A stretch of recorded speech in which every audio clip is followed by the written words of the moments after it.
Morning po sa ating lahat, no? So, ang poproblemahin po natin dito yung painuman nila.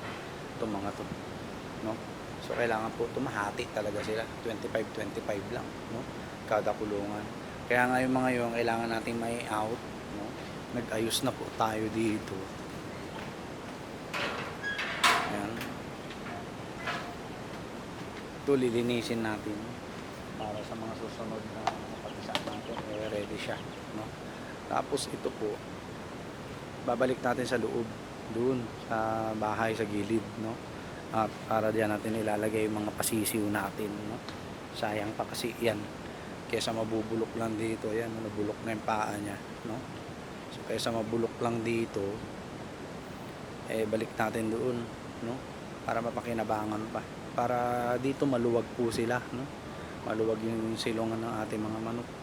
Tapos si Asil Boston, yung original natin, na anak ng asil natin. Yan, tinali ko na. No? Tali na yan. Tapos yung tatlong sisiw na yun, pinakawalang ko na. Right? Unti-unti na yan, ma-accustom dito sa buhay dito. Basta't marunong lang silang sumilong, hindi sila magkakasakit. Anyway, may mga lahing asil naman yan, no? So wala na po nakalagay sa mga scratch pen natin na iisa-isahin pa nating papainumin, iisa-isahin pa nating tatapunan ng pagkain, no? Yung iba dyan, yung mga asil looking, pinakawalan ko na. Asil Boston, tinali natin para babato-batuhan na lang din yan. Pati yung mga sisiw, ayun yung tatlo, nasa ilalim sila. Okay. So yung mga selected natin nandito naman na anim, no? Right? So hindi pa naman tayo mag-breed no? Pero pwede naman, no, mag-breed tayo ng sweater to sweater. Kaso nga lang iniisip ko, no, siya pang ipapatukain na naman. Gusto ko mag-focus dito sa pugo, no? Ayan. Kapapalit ko na naman ng tubig nila. 9 o'clock na. So pag nasa trabaho tayo, hindi talaga aabot. No? Kailangan naka-automatic drinker tong mga to para hindi tayo mahihirapan, no?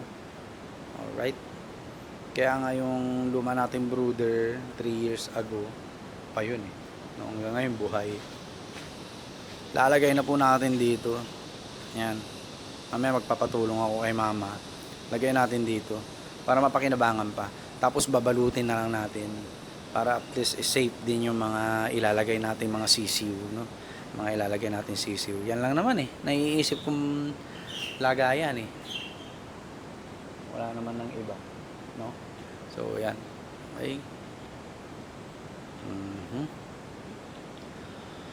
Maglalagay na naman tayo dito. Niisip ko pa po, no? So ayan yung mga sisiw na tatlo, tinutuka-tuka ng mga mas malalaki. Unti-unti po yan masasanay, no? Na umiwas sa mga malalaki. Ngayon lang yan, no? Ngayon lang yan. Ayan. Ayan sila.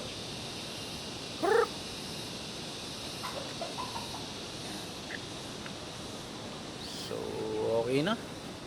Saboy-saboy na lang dyan sa kabila. Tapos papalit ng inumin, no? Okay. Yung anim nga rin, iniisip ko kung dito, iyo doon na sa kabila Ay, nakaw. Kaso nga lang, kasi pag sinabuyan natin ang pagkain yung mga yan doon sa kabila, matutunaw lang din sa ulan, no? So, itong mga tong iniisip ko ngayon. Itong mga pugo natin. Kailangan yung ma-out na natin, maalis natin. Para at least mahati natin talaga, no? Yung mga pugo natin sa kulungan. Alright? No? Pati yung pagkain nila, hindi tatagal yan pag ganyan, no? Kaya ipapasok na natin yung ano. Ma! Ipasok na natin yun. May ipapasok lang tayo. Papatulong na po ako kay mama.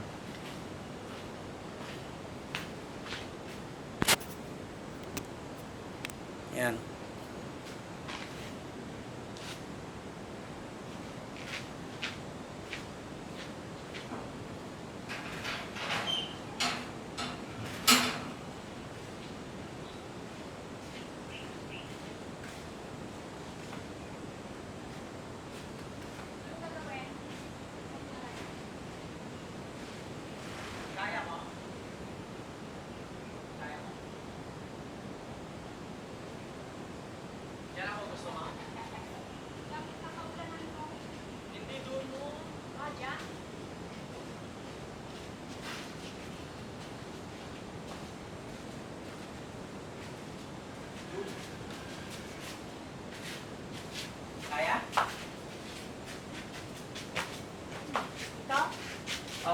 Saglit lang.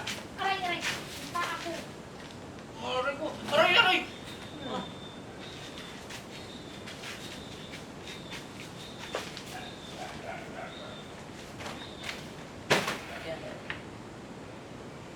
Sure mo rito. Okay na. Ako na yan. Neng? Ako na yan, ako na yan.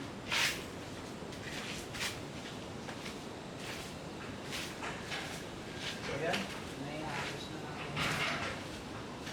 Amazing na natin si Mama. Hindi ko siya magpagpa, wala lang. Kung saan umapak, doon na. Yun na yun.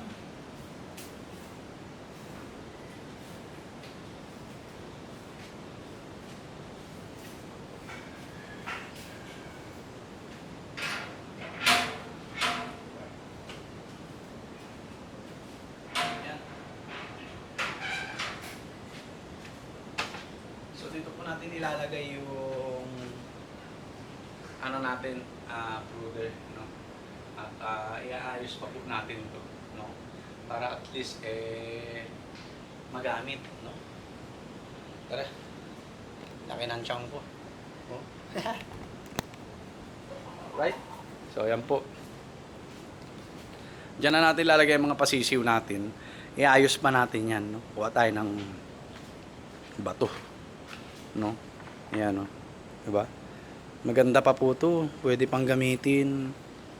Pwede pa yan. Sayang kasi nangihinayang ako, no? Yan. Right? Para at least may malulugaran pa rin yung mga papisa natin. Tapos ito hahatiin na natin. 25, 25, 25, no? Para 100. Sarado. Okay? So, hindi na natin siguro iilawan yan. Yun lang. Itong mga to parang kailangan pa ng ilaw eh. Basta i-ready lang po natin, no? I-ready lang natin diyan para kung kailangan, andiyan na, no? Andiyan na. Right? So, mangunguha muna tayo ng bato, sangkalan, no? Sasangkalan natin yan.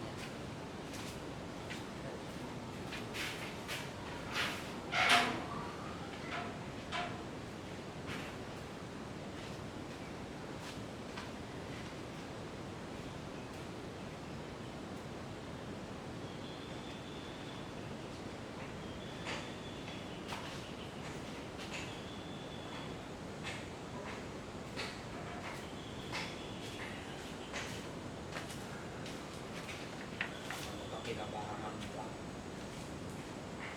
Sorry. Sayang po. Hinihinayang ako. Ayan. Diba? Kinabahan pa naman eh. O, diba?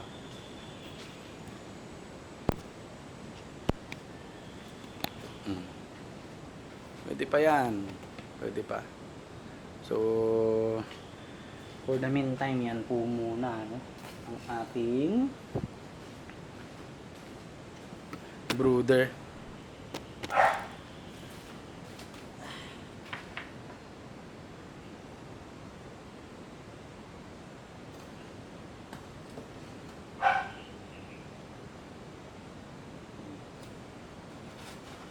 Yan. Okay na. Pwede na. Pwede nang gamitin. Oh, di ba? Oh. Yan, patutuyuin muna natin tong ano, maigi bago magamit, no? Para at least hindi naman malamig diyan sa loob, no? So, yan na muna, no? Yan muna nang gagamitin muna natin. Kabila wala na tayong problema. Kawala na po silang lahat. Babato-batuhan na lang yan. Pag uwi natin, uunahin na natin tong mga to, no? Batuhan na natin ang pagkain, palitan na ng inumin, no? Tapos tsaka tayo mag-aasikaso dito sa mga pugo natin. Di ba? Alright. Ito mga to, kailangan ito maiayos natin, no? Kasi kung hindi natin maiayos yan, kawawa yan maghapon po talaga, no? Kawawa po yan maghapon. Promise. Dahil hindi po aasikasuhin ni mama yan. Matanda na rin po kasi, lalo ngayon meron na siyang panibagong findings po. Kaya kailangan may transfer na ako. Kakainis, no? Dapat noon pa natin inisip magpa-transfer, no? So, yan. Andiyan na yung ihawan natin. Andiyan na rin yung brooder na gagamitin natin. Okay na yan. Okay na yan, no? At babalutan na lang natin yan ng ito. Yan. Yan ang pambalot natin. Pero mamaya na, no? Para at least safe din yung mga alaga natin. Alright? Tapos, iniisip kong ilagay itong liso na to doon, no? Kaso nga lang baka mamaya lumipad o ano, may makadisgrasya. Yari tayo. Alright? So, yun o, ito. Gusto ko ilagay ito doon sa bubong. Ito. Para mapakinabangan, no? Yan. Alright? So, tara. Anuhin na rin natin, siguro. Minsanin na natin yung trabaho.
Tara, ikot tayo dito. Ayan sila yung tatlo natin na Asil Boston SBR Tornado. Yan, masasanay na yan unti-unti dito, no? Masasanay na po sila. Basta tahayaan lang natin. So yan ang magiging ano nila, silungan. Oh, di ba? Malawak-lawak. No? At para at least okay na. Ito tapon na natin. Para hindi pamahayan ng lamok.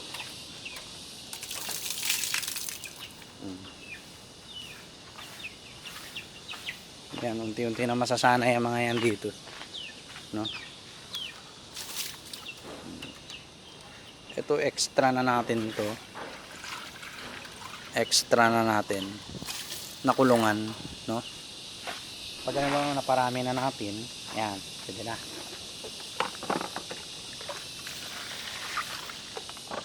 Kaya hindi po yan masasayang, no? Hindi yan masasayang. Right? Maulan kasi po. Ito yung challenge po sa livestock farming, lalo kapag ganito sa atin na hindi pag-aanong magandang facilities. Kasi kung sa akin lang po tong kabila na to, hindi ganyan ang itsura po niyan, no? Konkretong bakod niyan. Tas mataas.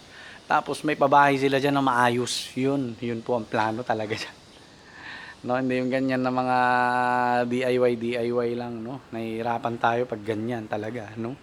Pero kung sa atin yan, konkretong bakod niyan, mataas, tapos dito, pabahay nila, nakaangat, no?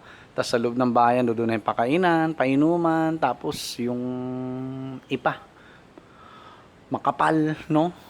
Yun, tapos paitlogan nila, doon na din lahat, no? Tapos ito yung yan, yung buong yan, ranging na nila, 'di ba? Ganun po mangyayari diyan, no? Ganun po mangyayari diyan. So dito wala naman tayong problema. Wala tayong problema rito.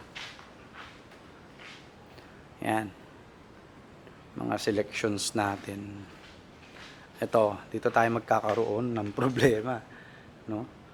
Pero kasi mas madali silang alagaan pag andi dito eh.